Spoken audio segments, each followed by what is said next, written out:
Está Félix Lonigro en línea, abogado constitucionalista, porque la verdad es que cuando hablan de judicializar, de rebelión fiscal, quiero saber de qué están hablando y si esto efectivamente puede llegar a ser así, ¿no? ¿Prosperará una ley si se aprueba de esta índole? Félix, ¿qué tal? Buenas tardes.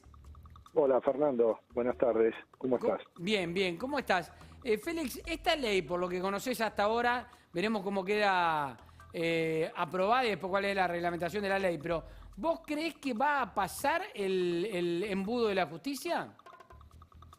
Yo lo que no creo es que no pasa un filtro de validez constitucional y por lo tanto se va a judicializar y la justicia habrá que ver si la justicia se convierte en una justicia real o si se convierte en una justicia politizada, como por ejemplo estamos acostumbrados a ver, ¿no es cierto? La Corte Suprema de Justicia de la Nación tiene una oficina de evaluación crediticia de su fallo, con lo cual evidentemente antes de dictar una sentencia que pueda generar un agujero o un perjuicio en el erario público lo va a pensar dos veces. Pero la verdad es que si se ajusta a derecho, acá lo que tenemos es un impuesto, primero un impuesto. ¿Por qué no es constitucional o no sería constitucional? En primer lugar es inconstitucional porque es un impuesto y no un aporte, o sea, le vamos a poner el nombre que le queramos poner, pero en definitiva termina siendo un impuesto.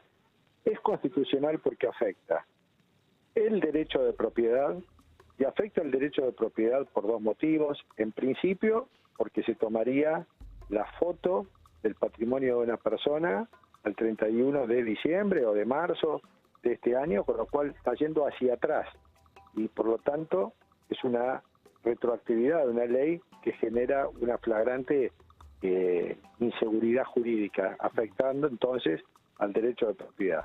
Segundo, porque genera doble imposición. Estamos hablando de los bienes de las grandes fortunas, que ya por esas fortunas han pagado los bienes personales como correspondía según el año 2019, las declaraciones juradas que ya han vencido. Por lo tanto, se está grabando dos veces lo mismo para aquellos que estén alcanzados por esta fortuna. Eso es doble imposición, y al ser doble imposición afecta uno de los tres principios básicos de toda tributación, que es el principio de legalidad. En este caso, bueno, habrá una ley y por lo tanto ese no sería el problema. El principio de igualdad y el principio de no confiscatoriedad. Un impuesto es confiscatorio cuando produce una exacción exagerada y arbitraria de fondos del bolsillo de una persona. Y acá en este caso se le está cobrando dos veces a las grandes fortunas por el mismo impuesto. Entonces, Félix, sí, ¿qué plazos imaginás para que esto se judicialice y que pueda haber una expresión de algún tribunal inferior y posteriormente en la Corte? Yo creo que de inmediato, en cuanto aparezca la ley, ya van a empezar a aparecer las primeras acciones de amparo con los pertinentes pedidos de medidas cautelares para que los jueces frenen hasta que se resuelva el fondo de la cuestión el cobro del impuesto.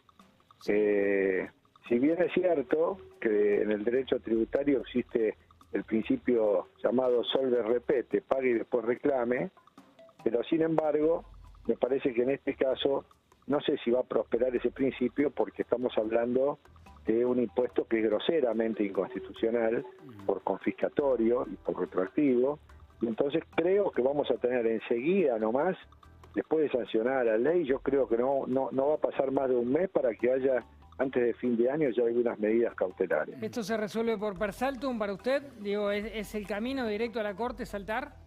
No, o sea, el per saltum es, para que haya per saltum tiene que haber una sentencia de primera instancia, claro, definitiva, para poder ir a la Corte por per saltum. Pero el per saltum no va a prosperar en este caso, porque no existiría aquí gravedad institucional, no están en riesgo el funcionamiento de las instituciones. Por lo tanto, hay que olvidarse de competencia originaria de la Corte, que no corresponde, y hay que olvidarse de un per saltum. A la Corte se va a llegar seguramente por recursos extraordinarios.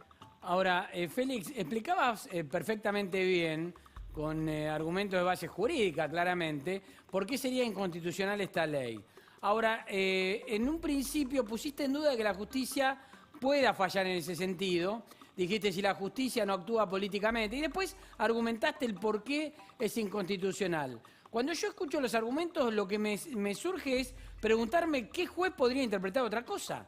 ¿Por qué lo que vos explicaste es tan fácil, un juez podría verlo de otro color? Bueno, precisamente, acá lo que a veces pasa es que la justicia, cuando se trata de temas sensibles, porque están en juego cuestiones que tienen que ver con el erario público y demás,